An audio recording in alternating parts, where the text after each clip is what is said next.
Hi, and welcome to Conectados, the weekly space where we connect with resources, with technology, with ideas, with neighbors, with stories, and much, much more. I am your host, Cris Oviedo, and I am very happy to be with you today. Conectados is a space that looks to connect us to one another and bring us together. And today we're connecting with our weekly financial wellness segment, our weekly real estate tip, and with the Howard County Economic Development Authority. And we start connecting with some of the recent national holidays and upcoming ones, starting with Inauguration Day, which was this past Monday, January 20th, where Donald Trump and J.D. Vance were sworn in as President and Vice President of the United States. Due to the frigid temperatures, the ceremony was moved indoors at the Capitol building, where hundreds of guests gathered to celebrate the new incoming president. While hundreds more gathered and patiently waited at Capital One Arena in D.C., which is what you're seeing on screen right now, for the president and vice president's arrival to enjoy the inaugural parade. Later in the day, President Trump arrived to the White House and took 46 presidential actions on his first day, including signing executive orders on freedom of speech, withdrawing from international climate agreements. He also signed memorandums of emergency in the southern border. He signed price relief calling for measures to lower the cost of housing, healthcare, food, and fuel. He also wrote executive orders withdrawing from the World Health Organization, redefining birthright citizenship, expanding the use of the death penalty, defining gender, ending DEI programs, and signed proclamations pardoning the rioters of January 6th, declaring a national emergency at the southern border, among many others.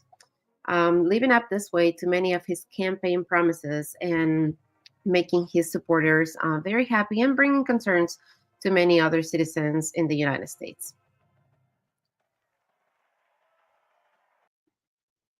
Tomorrow, January 23rd, is National Pie Day, a dessert that dates back as far as the ancient Romans and that has become a symbol of national pride in the United States. So have some pie tomorrow, make life sweet. January 24th is Macintosh Computer Day, a day that celebrates the introduction of the very first Macintosh computer, the predecessor to today's Apple computer, that dates back to 1984. January 26th is National Spouse Day, a day that encourages couples to make time to celebrate each other.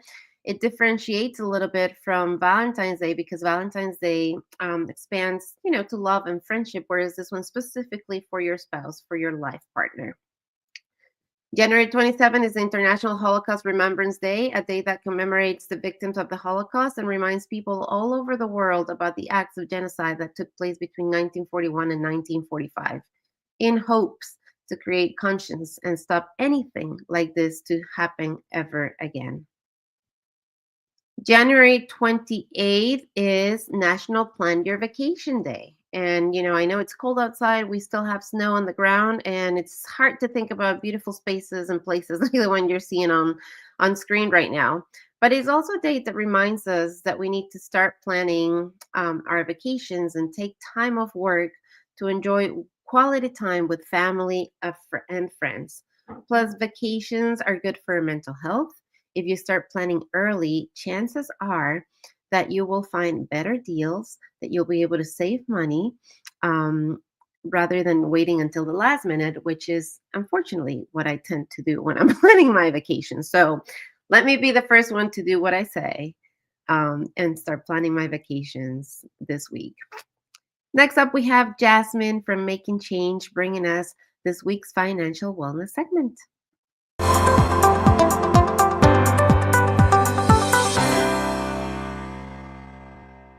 Hi, this is Jasmine Brewer again, Executive Director of Making Change, back with you to give you some more information and cool tips for making change.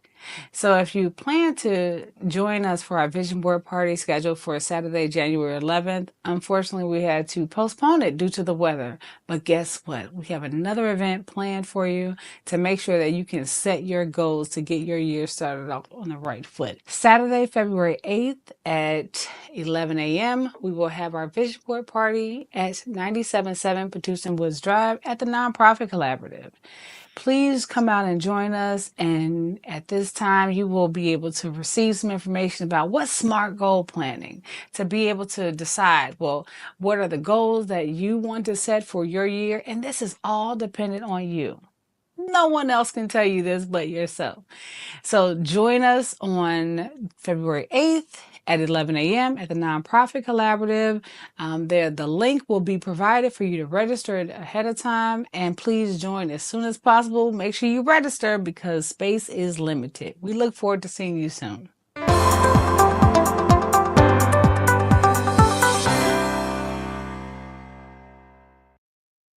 Thank you to Jasmine. Thank you to Jasmine and to Making Change for bringing us this week's financial wellness segment every Wednesday, not every Friday, as they say there. Every Friday in Spanish, but every Wednesday, Jasmine joins us here on Conectados. Next, we have Santiago Carrera bringing us the real estate tip of the week.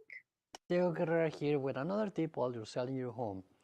Hiring the right real estate agent or realtor at the moment of the sale of your home is crucial. Make sure you get references on how many people this person has been able to help in the past 3 months, 6 months, a year, 2 years, or any time this person has been on business.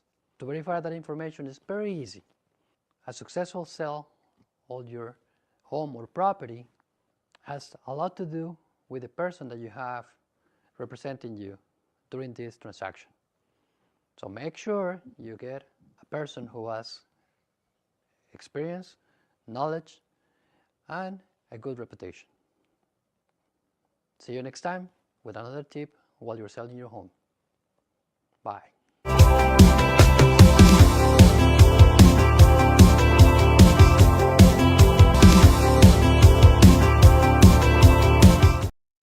Big thanks to Santiago Carrera and his group for connecting with us every week.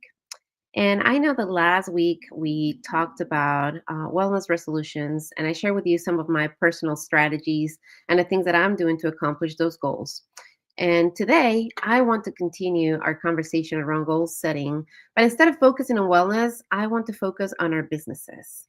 Whether you're a current business owner or considering starting one, the Howard County Economic Development Authority is here to support you in this journey.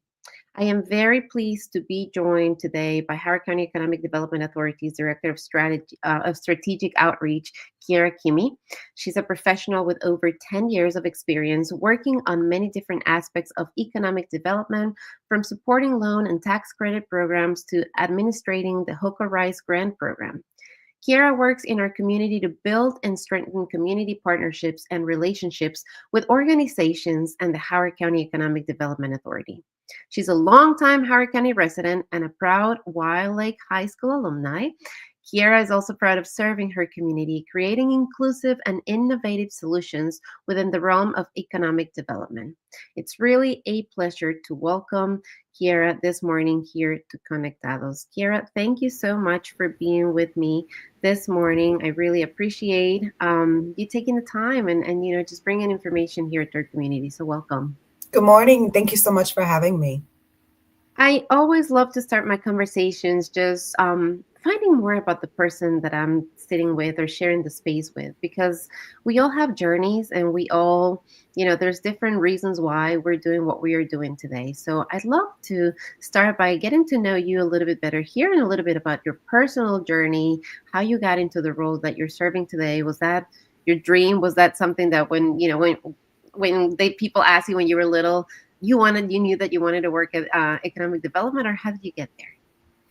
That's a great question. Thank you so much for asking. My journey to economic development was a little bit unique. My education and background is actually in human services. So I'm actually a music therapist by trade and a special educator. So I've always been interested in helping people and really just any way that I can. So while I was in my field in the community, I was helping, but I found an internship actually at HCEDA, or Howard County Economic Development Authority.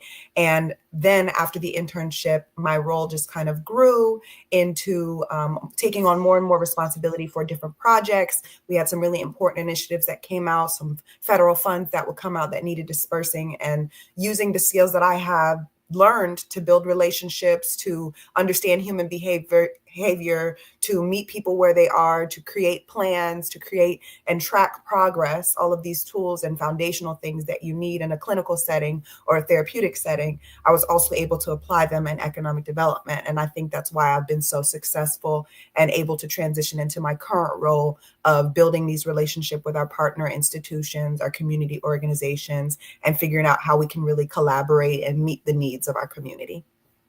I definitely want us to talk a little more about that because I think there's something so valuable and so important that you just said there, right? It's like therapeutic. And to think about business, we usually think of it as stressful, but here you are thinking of it as creating relationships in a therapeutic way.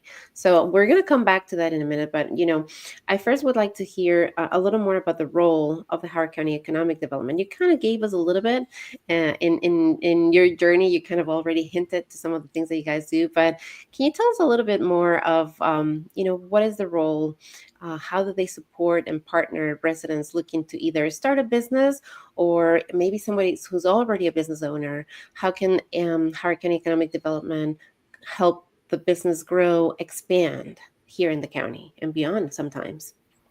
Howard County Economic Development is Howard County's government agency for helping to support local business. So our whole goal is to drive that growth, provide resources, education, whether it's financial resources through our grants and loans that we have, whether it's education programs through our entrepreneurial workshops, training courses, and also business assistance to existing businesses. So anyone looking to expand, or you're looking to hire additional employees, or you're looking to diversify your operations, we really try to meet businesses where they are at whatever stage, whether you're startup stage all the way through to profitable, running up in Adam stage. We really try to meet businesses where they are. And our business community is so vibrant and diverse. They have a variety of needs, but we do know that the concentration and the economic drivers of Howard County is small business. And with 80% of businesses being small business, we want to make sure we're focusing in on those resources that support our small and minority owned businesses. So economic development, we're really just about business growth and helping however we can. We have our business development team who helps businesses, as well as our Maryland Innovation Center, which is kind of a membership aspect of our organization, where you get connected with other entrepreneurs, you get connected with the education, and just being on site kind of gives that synergy that entrepreneurs need to kind of just know that they're in the right place and on the right track. Hmm. And I think that's really important, that synergy that you just talked about, and just being surrounded by people who understand what it is that you're going through. I want to go back, because I think that speaks to what you were saying earlier, Kira, where, your background is what helps you go and connect with business owners, with a variety of business owners. And, that's your role, is to build and strengthen community partnerships and relationships with organizations. Our community is very diverse here in Howard County, very, very diverse. We have different types of businesses. If we look at just the kinds of businesses, like you just mentioned, you have small businesses, minority owned businesses, you have large businesses. So just there's a large diversity. But you also have the diversity of the people who are running the businesses. You have people who have studied to be a business owners. You have people who have found themselves in a business simply because they excel in whatever it is that they were doing in their careers, and they found a way to start doing it on their own. You find people from different parts of the world who are just learning, the system and what it means to be a business owner here in the county, in Howard County, Maryland, and in the United States for that matter. You have people who speak different languages. Like, there is a huge diversity, and it comes in many different ways. How do you connect with all of these types of businesses and business owners in a way that's, authentic, that's caring, that's understanding of their diverse needs, but at the same time that it really meets, the best interests for them, but also for the economy of the county? That's a great question. And I think that diversity is one of the things that makes Howard County such a great place and such a premier destination for businesses and people to raise their families, go to school. As you mentioned, I'm a longtime Howard County native, so I went to Wild Lake, or Wildcats. But I think that kind of helps me to connect to the mission that I'm serving. I'm from here. I live here. I went to school here. So I have a kind of a vested interest in meeting people where they are, which is a really big part of my background. We actually call it the ISO principle in therapeutic settings, which really just means you have to really observe and kind of meet people where they are. A lot of times people want to come in and they want to come in and run the show, and they want to offer, which is great. But sometimes that can be overwhelming to someone who's just starting out in a process, just trying to collect information. So I think taking the approach of building the relationship first so that you can be a resource in the event that they need assistance or have specific questions has been a great approach for me, as well as not professing to know all of the answers. I don't know all of the answers, but the thing about partnership is if I don't know and I've got strong partners, I'm pretty sure I have someone or know someone who does know. And that's the positive thing about building these relationships and coming across all of these, diverse communities and diverse business owners and organizations, is that you find ways to connect because you've made a relationship or you've made a connection with someone in a community.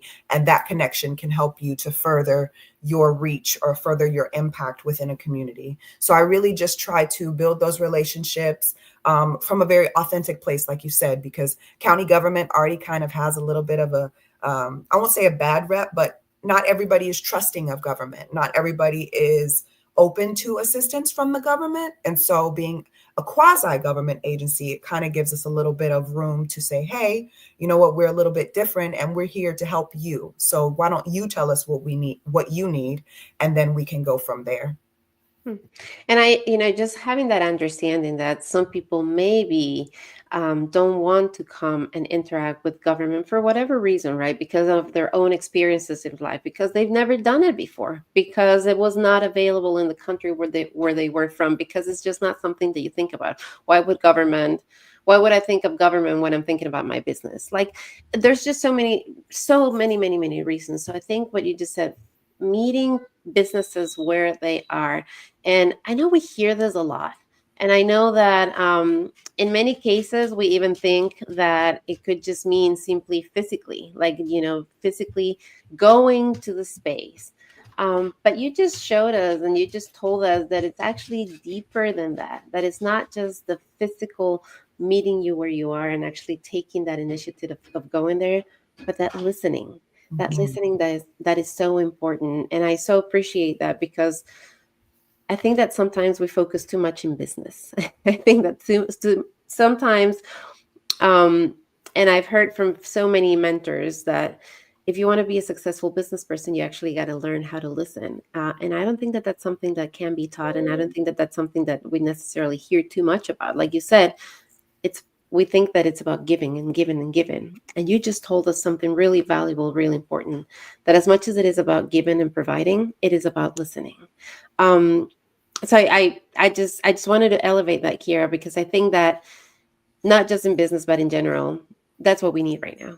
We need to open up our ears, we need to listen, and we need to understand, and we need to be ready to be flexible and give our community what it needs so that it can thrive, in business and everything else that we are trying to do.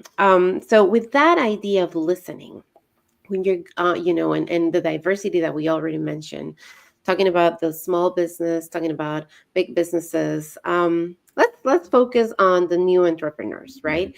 And with this idea of the Howard County Economic Development being that partner, why should they? If somebody is either thinking about starting a business or they just started in their small business, why should they come to the Howard County Economic Development Authority first? What can you guys offer them?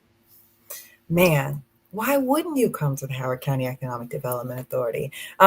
I think really the real benefit really is even more so than the financial resources, because of course those are application based and criteria based.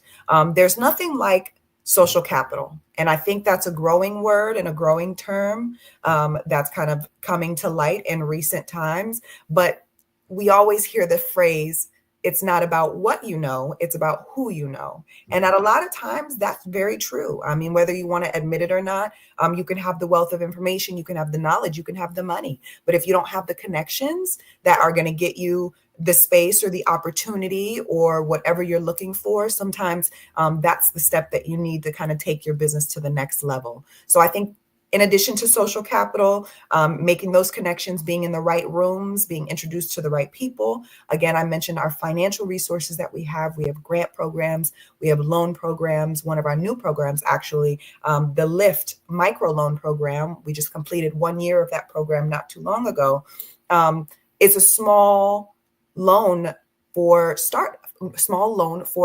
basically young companies. I won't say startup companies, but we just have a lot of different resources to meet people where they are. We have a loan program for more established companies. We have education. We have networking events. We have pitch competitions, opportunities for businesses to really get themselves out there, exposure. And not only that, but win a prize that helps them contribute to the mission that they're trying to accomplish. So there's an array of reasons why one would want to get connected with Howard County Economic Development Authority. Now you're talking about financial support even, but maybe somebody's thinking, okay, wait a minute, but there's so many banks out there and there's so many institutions that are already doing that. Why would I come to the Howard County Economic Development if that's the kind of support that I'm looking for? Why not go to those who dedicate their entire business to doing that? Why you guys? What sets you aside? What sets you apart? And why you guys are a good option for businesses?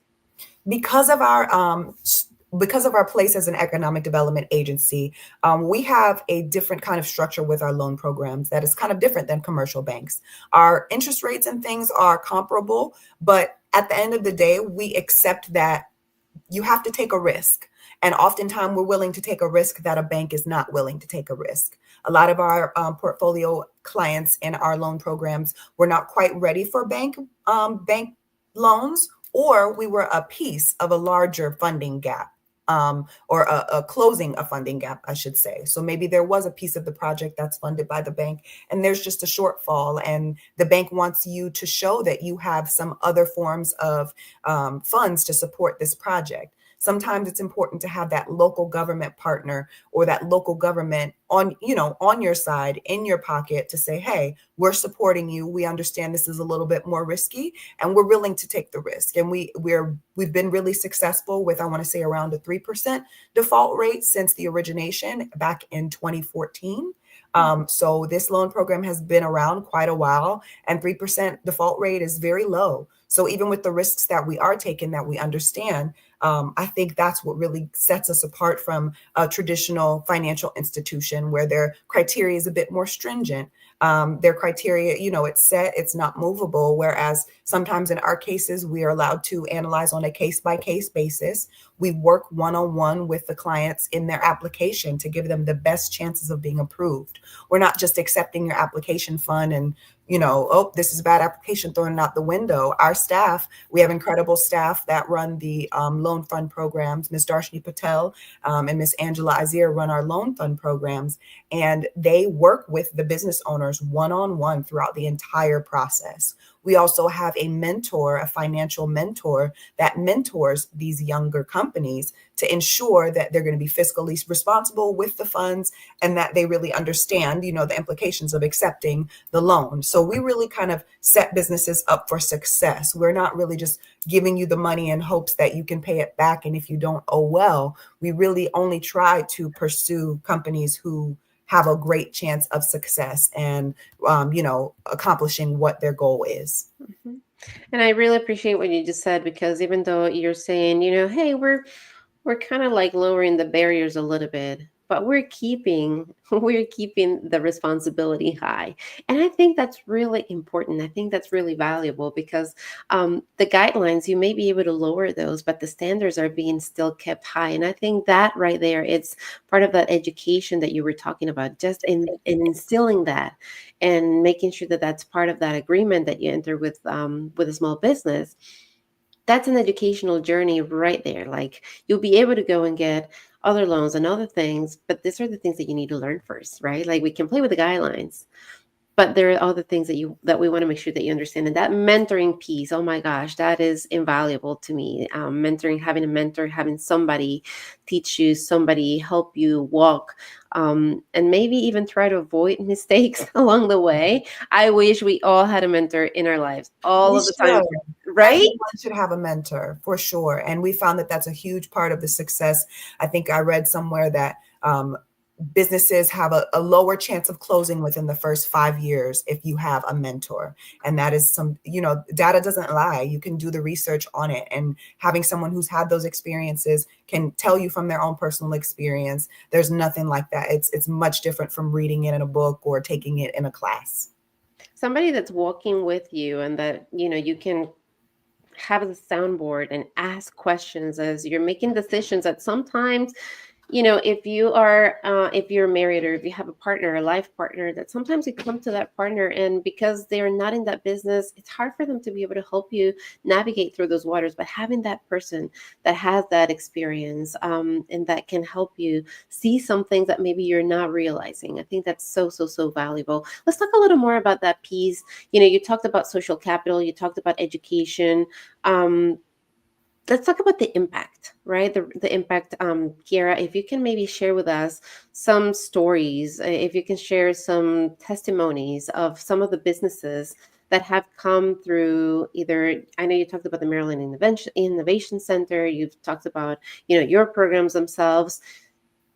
Tell us a little bit about that impact, those real stories that of our neighbors, because I want to remind everyone, we're not talking about something that's happening miles and miles and miles away. These are our neighbors. These are the businesses that maybe you go and have lunch at. Maybe you go and take your dirty clothes to. Maybe you go get your nails done there. Like, tell us a little more about those impact stories.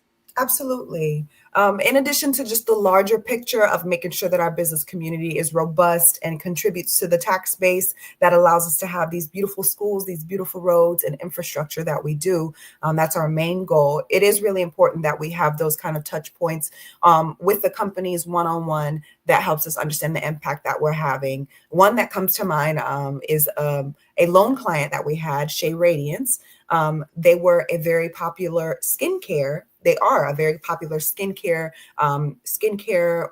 beauty products company, and they were one of our loan clients. They received a Catalyst loan fund from us, and that loan allowed them to secure contracts with large distributors of their product, including Target, Whole Foods, and some others at the time, which is a really large move for a small business to get their products picked up by a big box store. So these are just that was just one example of how our funds can help to support someone kind of launching their business to the next level. Because once you get into, Target, or once you get into a big box store, that's a really great thing for a small business. Another example I can think of was actually, the Charmery, which is a ice cream company down in downtown Columbia. They had an original location in Baltimore, and they were looking to expand, but had a shortfall in construction costs. As you know, or if you don't know, downtown Columbia Meriwether District is the biggest, development that we have going on right now. And so to support that and to increase the activity and fill up the buildings down there, to be able to support that and downtown Columbia's growth, is just another example of how we can use these funds to support different projects. We also offer agriculture grants that support our farm community and agriculture businesses. So we're really just excited that we're able to help businesses grow, diversify their operations. I remember the HOCO Rise business grants that came out during the pandemic. And I know for sure we were literally helping businesses from closing. We had childcare businesses who weren't able to accept students because COVID restrictions were in place. And businesses were closing left and right. And with these grants, we were literally able to keep hundreds of business open, running, at least floating by for a few months and until they were able to make other arrangements or pivot. So I've seen firsthand implementing our grant resources, our loan funds, that these resources do make an impact, and they directly impact people's lives, their abilities to feed their families. And we're really proud of that. Even life saving. That's what I just heard, because the moment you save a business, you're saving the life, as you just said, of that business owner and their family, and so many other people, like our community. You're saving our community. So thank you for that. I really appreciate what you just told us. I want to make a parenthesis kind of thing here, and I want to talk about technology, because we are in an era. I mean, we are doing this interview using technology. You're at home, I'm at home.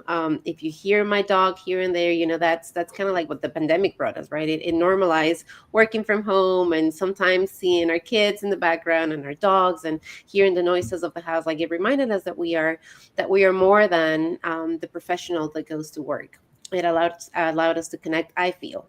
That's just my personal opinion. It allowed us to connect a little bit more in depth with the people that we do business with, or we were doing business with.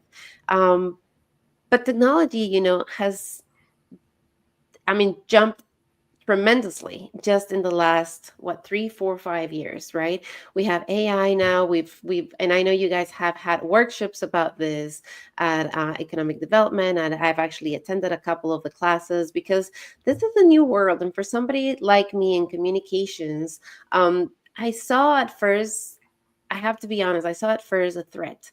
And, I wasn't sure how to incorporate it into my business. And I thought, oh my gosh, maybe the stuff that I'm doing is going to be taken over by AI. And I know that a lot of business owners felt that same fear. And then as I started understanding AI, I realized that, in technology in general, I realized that it's actually a tool that can help me serve more, faster, and maybe even more efficient. Tell us a little bit about what you guys are doing, how you guys are working in making sure that Howard County stays really at the top of everything that's happening in the technology world, and what are some of the opportunities that you guys are offering right now to all business owners? Absolutely. That's a great question. We really wanted to prioritize the awareness of things like AI and from the basis of our updated strategic plan. So we updated our strategic plan in 2024. And one of our strategies is to monitor what we call economic disruptions, which were defined by a series of things, whether it was an economic crisis, a recession, whether it was a pandemic, a health crisis, or whether it was, I don't want to call it invasion, but the increase in popularity and availability of AI tools. And really, what we did was we want to increase education about it, because like you said, similar to you, a lot of people had that fear. A lot of people saw it as a threat. They saw it as something that was scary, and that, oh, this is the future. Robots have taken over. And I think Movies essentially, came to mind, Kiera. Movies came to mind. yes, For the golden iRobot, guns. all of it. Yes, the robots are taking over. And really, once you really realize AI has been around forever, it really has. If you have an iPhone, if you got your face ID or your thumbprint, or you've got your mobile wallet, AI has been around forever. I think just the education about it. I mean, you go to the grocery store these days, you put your item on the scanner, you just press a button, and there's a camera and things in there that tells you what your item is. We don't even have to press the numbers to put in the little item number for your produce anymore. So it's just learning that these things are here to make us smarter and better and faster at what we do, so that we can use our skills to focus on the actual task. Why focus on, creating a plan, synthesizing notes, all of the things that we know AI to do, whether you're using ChatGPT or Gemini, whatever resource that you like. It's about leveraging those tools to make you faster and better and smarter. So in our mind, it's about changing the mindset around technology so that people aren't afraid. And I know that is a bit of a challenge, especially with an aging population in Howard County, and with a lot of, variety of generations in the workplace. But we have to leverage that. We have to leverage that connection with different generations to help understand technology and bring more awareness to it. But as an economic development agency, we want to decrease the fear around it because it's not a scary thing. Anything can be used for bad. So it's not that AI is being used for bad things. AI can be used for however you want it to be used to help you accomplish your goal. And if you understand that piece of it, it's not scary anymore. It's back to the human power. It's back to what we want to do as users and consumers, right? We decide what we want to do, what we want to accomplish with whatever it is that we get our hands on. And I think that that's what I have learned with AI as well, that I can use it to enhance my business, that I do not need to be afraid of it, but I need to learn it, I need to understand it, and I need to implement it. Otherwise, I'm going to be left behind as a business owner because guess what? Other businesses are using it. So by me not using it, I'm just hurting myself. I'm not really doing anything. I'm not hurting AI. I'm not stopping that industry from flourishing. So I just want to bring that up because I know that, I am from a certain generation and we didn't have access to computers in the way that other generations have had. I didn't grow up around it. So I know that, it's a little harder for people who are from that generation and other generations that came before mine to accept and to adjust and to adapt, but it's not impossible.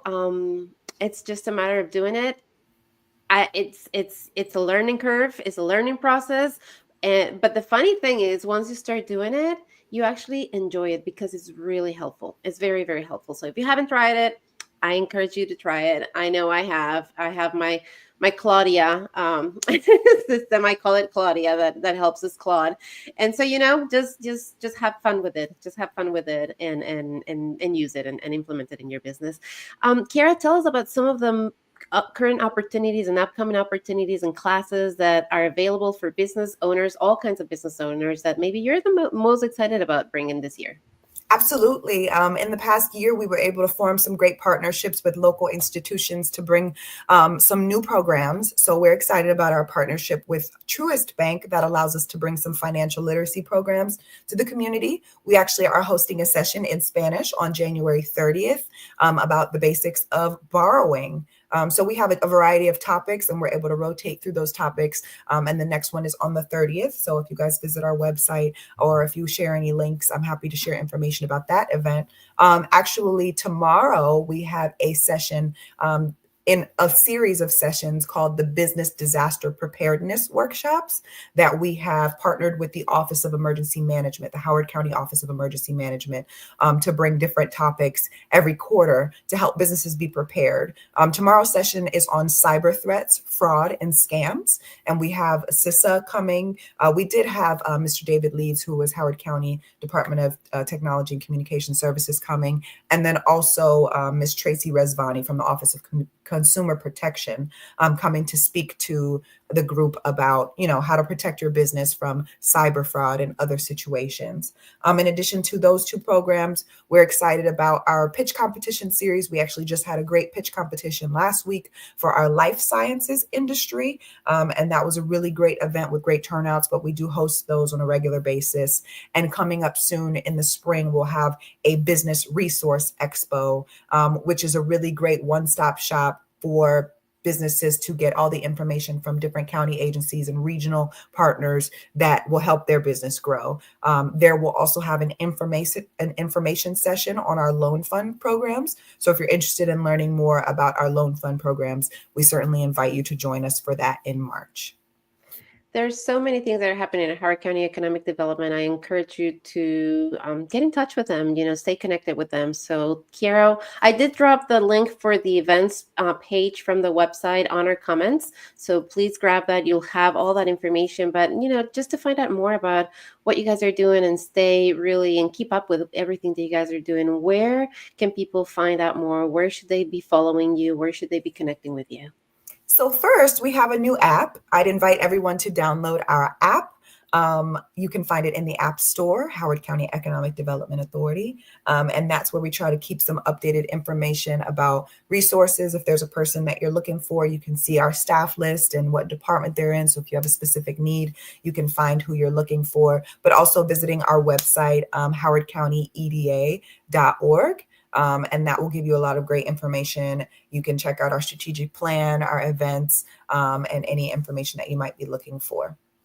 That is so cool and so fancy. And that actually shows, that economic development is not plain, that they really are using technology to leverage what they're doing, to connect with people, to meet us where we are, because I mean that's where we're going. Apps, online, that's where we're gonna find each other. That's where we meet now. So look for that Howard County Economic Development Authority app on your app store. We're about to wrap our conversation. I have really enjoyed it, and I thank you so much for taking that approach of meeting people where they are. When you are coming and talking about businesses, that is to me refreshing, because that humanizes business, which sometimes can feel like a very cold, cutthroat type of world. But here you're saying, you know what?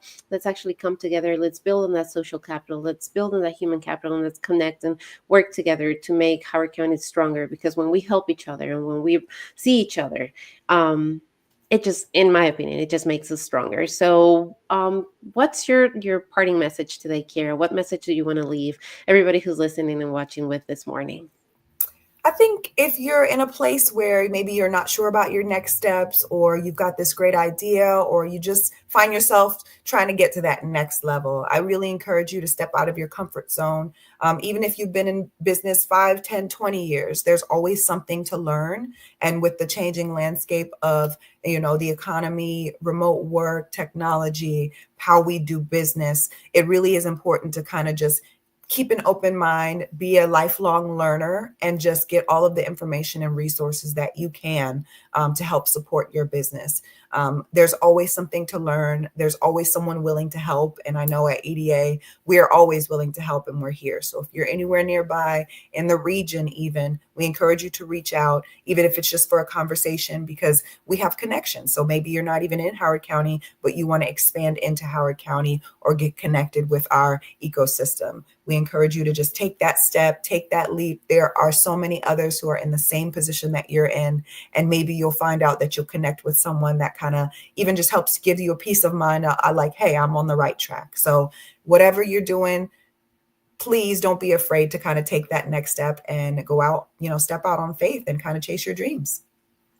Chase your dreams. And, as we talked about last week, and, when I opened this conversation, I said it's about setting goals and resolutions.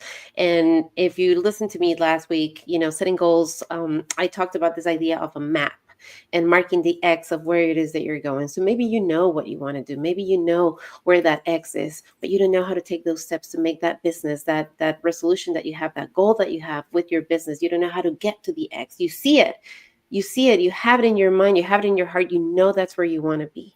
Well, you have a partner here. You have a partner here that's bringing you financial resources, that's bringing you education, that's bringing you a whole team of people, that's bringing you a whole bunch of opportunities for growth, that's inviting you to be a constant lifelong learner. It's telling you, it doesn't matter if you're starting, it doesn't matter if you've been in business for many years.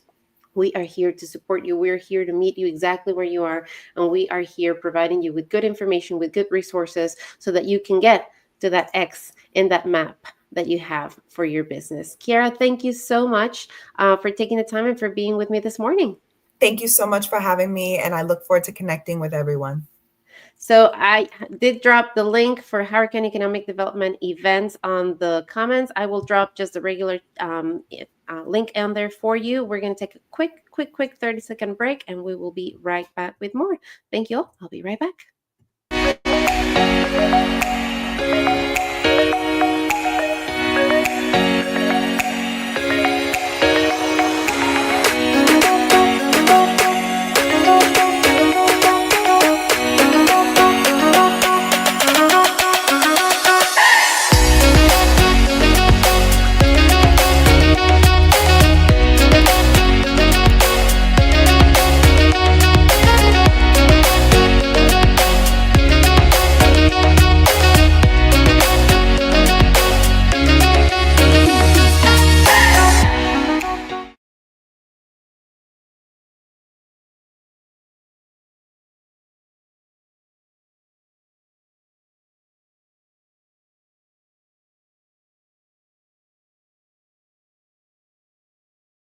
Biggest examples of faith was given yesterday, as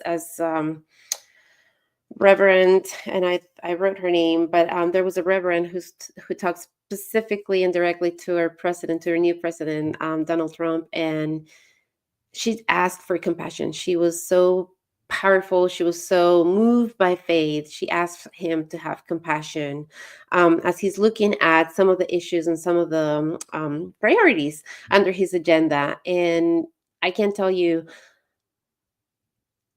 I cannot give you a stronger example of faith than what she did, because to speak directly to somebody who is set in taking certain actions, and to go in faith and say, you know what, I'm just asking you to have compassion, to have mercy for those people that you have, and those aspects. It's not just the people, but for those decisions that you have made under your agenda. I'm looking at you to go and look at them with compassion and with mercy. I think that that's only faith can give you that strength. And like this tile here says, it says that your doubt before you doubt your faith. So she was strong in her faith. She went out there and she advocated for all. And I think, we need to all start to doing a little bit more of that. Just going out in faith and helping each other and being there for each other.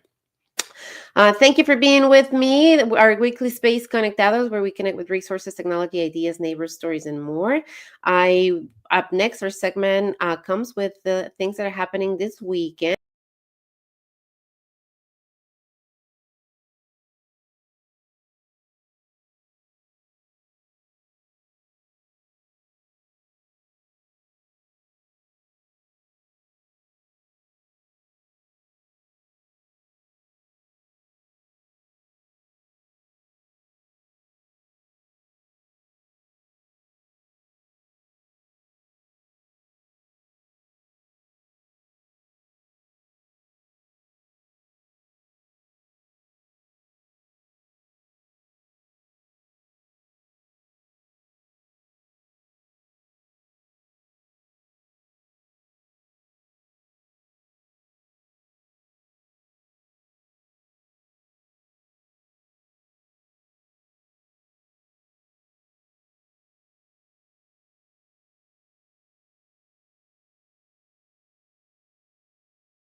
Today.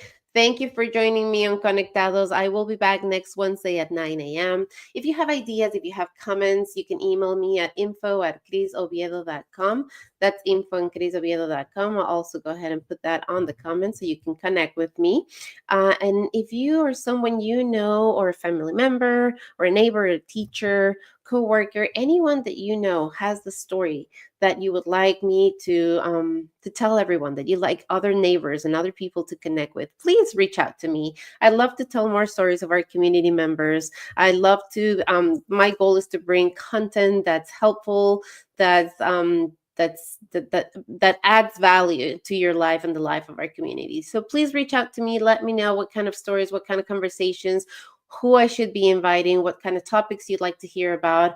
I'd love to build this show to be exactly what our community wants, what our community needs, and a show that brings our community together. So thank you so much for being with me. I really appreciate it. I will be back next Wednesday. I'll be back on Friday as well, with our show in Spanish at 9 a.m., having a similar conversation like the one we had today with the SBDC. So thank you so much. Have a wonderful Wednesday. Stay warm out there. It's very, very cold. So bundle up and make the best of today. Until next time, I am Cris Oviedo.